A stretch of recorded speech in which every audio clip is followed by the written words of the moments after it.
Assalamualaikum warahmatullahi wabarakatuh. Alhamdulillahi wa kafa.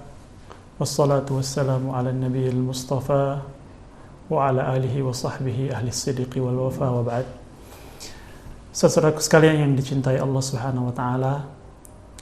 Alhamdulillah, pada kesempatan ini kita bertemu dalam momentum akhir tahun 2020 yang merupakan waktu yang sangat tepat bagi kita semuanya untuk mengadakan perenungan, ya, memuhasabah kehidupan kita secara umum, sehingga dengan itu insya Allah kehidupan kita menjadi lebih baik. Dan yang namanya refleksi dan perenungan itu adalah merupakan kebiasaan orang-orang hebat, orang-orang saleh sejak zaman dahulu. Kita mengetahui kalau kita membaca sejarah, Nabi SAW sebelum diangkat menjadi seorang Nabi dan Rasul, beliau bertahanus di Gua Hira dalam waktu yang sangat lama, perenungan yang sangat panjang, intens, dan akhirnya Allah Subhanahu wa taala setelah mempersiapkan baginda Rasulullah SAW untuk memikul risalah. Setelah itu, setelah melalui perenungan yang panjang itu, Rasulullah SAW diangkat menjadi seorang Nabi dan Rasul. Kita juga baca dalam sirah bagaimana seorang Umar bin Khattab radhiyallahu an, beliau punya kebiasaan dalam waktu-waktu tertentu beliau i'tikaf di Masjidil Haram sebelum dia masuk Islam di masa jahiliyah. Dan banyak sekali cerita-cerita tentang orang-orang hebat, orang-orang soleh, ya, dalam latar sejarah, ya, yang sangat banyak. Mereka memiliki kebiasaan seperti itu, bermuhasabah, merefleksikan kehidupannya sehingga bisa mengarahkan kompas kehidupannya menjadi lebih baik. Saudara sekalian cintai Allah Subhanahu wa taala, akhir 2020 dan sebentar lagi kita akan memasuki 2021, saya kira menjadi momentum yang sangat baik untuk kita merenungkan perjalanan kehidupan kita. Yang pertama, saya ingin mengajak kita semuanya merenung tentang hakikat waktu. Waktu kita itu terbatas. Dan Allah Subhanahu wa taala memberikan kepada kita waktu yang ada awalnya dan suatu saat nanti pasti akan berakhir. Dan kita tidak tahu kapan saatnya kita dipanggil oleh Allah Subhanahu wa taala alias kita game over di dunia ini, dan kita harus mempertanggungjawabkan semuanya. Maka seorang ulama besar, Al-Imam Yusuf Al-Qaradawi hafizahullah, beliau dalam sebuah tulisannya memberikan kepada kita perenungan, mengajak kita merenungkan tentang hakikat waktu. Yang pertama, waktu itu cepat sekali berlalu. Perputaran roda zaman terus berputar dan dengan cepat. Ya. Kalau kita ingin buktinya, maka kita bisa mengingat memori kita 15 tahun yang lalu, 10 tahun yang lalu, maka kita akan berkesimpulan, oh, itu yang 10 tahun yang lalu, 15 tahun yang lalu, seperti kemarin, seperti itu, ya. Sangat singkat, ya. Cepat berlalu, ya.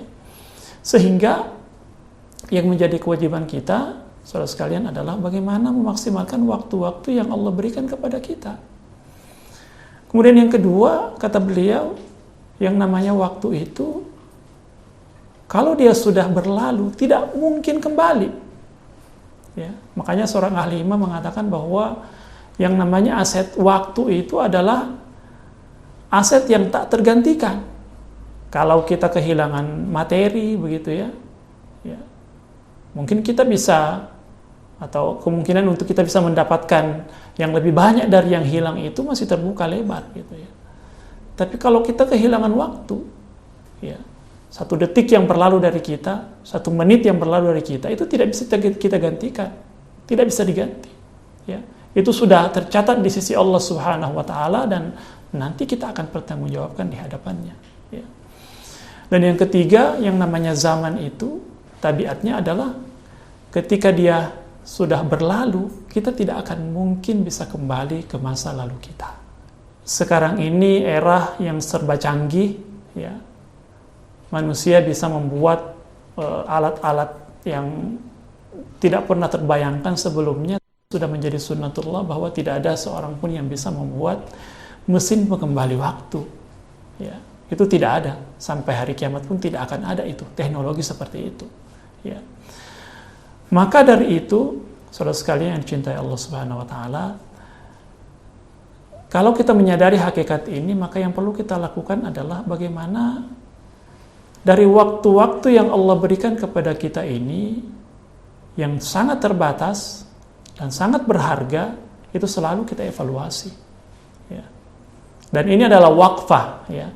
Saya kira momentum pergantian tahun itu adalah wakfah atau kesempatan bagi kita untuk berhenti sejenak. Ya.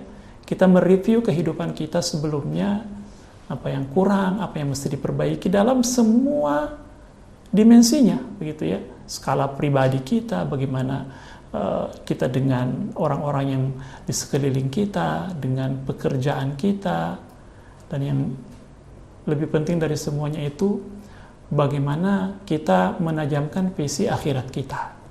Ya. Muara kehidupan kita adalah akhirat, sehingga segala-galanya itu harus menjadi sarana untuk menjayakan akhirat kita. Ya.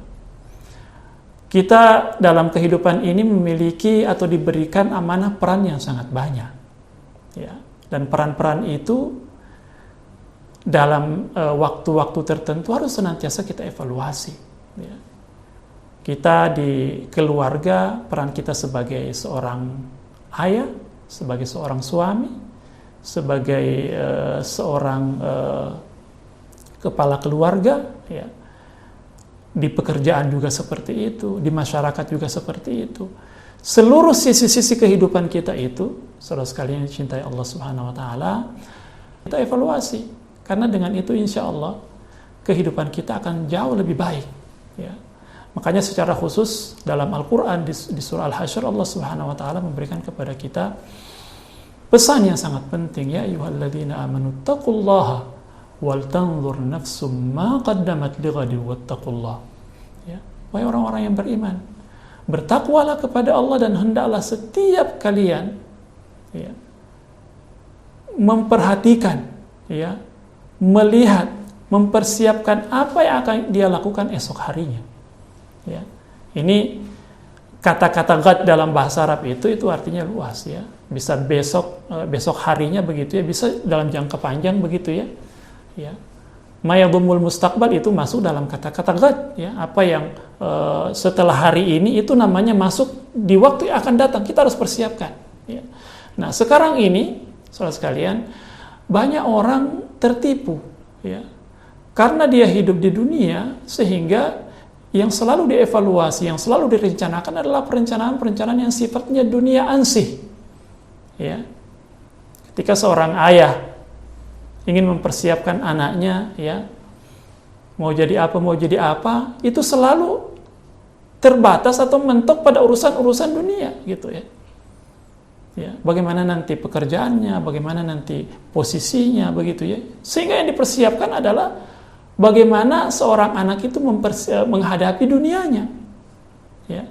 Padahal falsafah kita dalam Islam, dunia itu adalah sarana, bukan tujuan. Ya. Nah, banyak di antara umat Islam ini yang mengalami disorientasi. Ya. Dan itu memang tabiat buruk manusia yang selalu mau instan. Padahal, ya, secara khusus Allah Subhanahu wa taala di surah Al-A'la itu menyinggung kita, bal tu'thirunal hayatad dunya wal akhiratu khairu wa abqa. Banyak di antara kalian yang lebih mengutamakan kehidupan dunia, padahal akhirat itu jauh lebih baik, akhirat itu jauh lebih kekal. Nah, saudara sekalian yang cintai Allah Subhanahu wa taala, sekarang kalau kita bertanya dalam diri kita, dalam rentang waktu yang telah kita lalui ini, sudah berapa umur kita, ya, dan kita tidak tahu sudah tinggal berapa yang tersisa, kita tidak tahu, ya. Kita perlu secara serius merenungkan posisi kita nanti di akhirat kalau kita mati sekarang. Ya, kalau kita dipanggil oleh Allah Subhanahu wa taala dalam waktu dekat ini, bagaimana posisi kita di sisi Allah Subhanahu wa taala? ma manzilatuna indallahi subhanahu wa ta'ala, di mana posisi kita di hadapan Allah subhanahu wa ta'ala. Ya. Sehingga dengan itu, ketika kita bertanya posisi kita di hadapan Allah, kita akan menemukan jawaban-jawabannya. Sudahkah kita memang mengutamakan Allah di semua aspek kehidupan kita di dunia ini? Makanya dalam salat itu memang selalu kita ulang-ulang. Qul inna salati wa nusuki wa mahyaya wa mamati lillahi rabbil alamin. Katakanlah, salatku, ya, ibadahku, hidupku, matiku untuk Allah subhanahu wa ta'ala.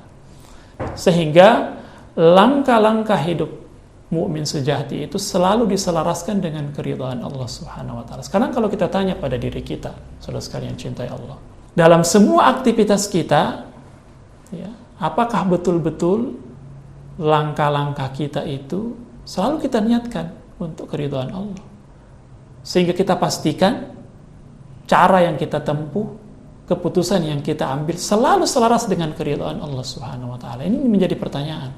Karena dengan itu insya Allah, ketika kita selalu bertanya tentang, ya Allah, anta maksudi wa ridhaka matlubi, ya Allah, ya, engkaulah yang aku tuju dan keridhaanmu yang aku cari. Kalau itu selalu menjadi motif kita dalam beramal, dalam bekerja, dalam beraktivitas, dalam mengambil keputusan, ya, dalam berorganisasi, dalam seluruh aktivitas kehidupan kita, maka insya Allah arah kehidupan kita akan lebih baik, ya. Dan itu tidak akan terjadi kecuali ketika kita selalu mengadakan perenungan secara intens dalam kehidupan kita. Dan akhir tahun 2020 ini menjadi momentum, ya, untuk kita kembali merefresh komitmen kita di jalan kebaikan, ya. Orang-orang yang senantiasa berinteraksi dengan saya, ya, merasakan kebaikan saya, gitu ya. Sudahkah pasangan saya merasakan kebaikan saya? Sudahkah anak-anak saya merasakan kebaikan saya? Sudahkah rekan-rekan kerja saya merasakan kebaikan saya? Dan sudahkah masyarakat yang senantiasa berinteraksi dengan saya mengakui kebaikan saya? Karena kalau tidak seperti itu, saudara sekalian dicintai Allah subhanahu wa ta'ala, pasti terseret pada arus-arus duniawi yang akhirnya menjerumuskan kita. Maka saya mengajak diri saya dan kita semuanya, mari kita banyak-banyak bermuhasabah, ya, di momentum seperti ini, ya. Kemudian ketika kita menemukan kekurangan-kekurangan, dan itu pasti banyak, kita bertaubat kepada Allah subhanahu wa ta'ala dan kita mengakuinya di hadapan Allah subhanahu wa ta'ala. Kemudian kita berkomitmen, ya Allah, saya ingin memperbaiki kehidupan saya ingin menjadi insan yang lebih takwa kepadamu, saya ingin menjadi manusia yang lebih mengutamakan keridhaan-Mu dibanding yang lainnya. Kalau sudah seperti itu, kita memiliki komitmen, kita mempersaksikannya di hadapan Allah subhanahu wa ta'ala, dan kita bertekad untuk itu, maka insya Allah dalam perjalanan kehidupan kita, kita akan senantiasa berada dalam lindungan Allah subhanahu wa ta'ala, dalam arahan Allah subhanahu wa ta'ala, dan itu yang menjadi cita-cita kita bersama, menjadi muslim yang diridhai oleh Allah subhanahu wa ta'ala. Saya kira ini pesan yang ingin saya berikan. Semoga Allah subhanahu wa ta'ala merahmati kita semuanya. Jazakumullah khairan wa barakallahu fikum. Wa akhiru da'wana alhamdulillahi rabbil alamin. Assalamualaikum warahmatullahi wabarakatuh.